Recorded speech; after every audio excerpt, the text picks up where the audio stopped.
Hi everyone, welcome back to another tutorial from Tech for Gamers. Today in this video, I'm going to show you how to download and install Mobile Legends Bang Bang on your Android device.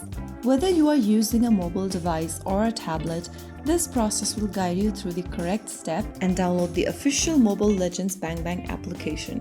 First of all, unlock your device and open up your Google Play Store. Also make sure that your device is connected to a stable internet. Now, tap on the search icon at the bottom of the screen and in the search bar at the top type in Mobile Legends Bang Bang. In the search result, look for the application from Moonton and tap on Install to begin the download process. Wait for the application to install, which will take several minutes. After it is done, tap on the play button to open up Mobile Legends Bang Bang on your device.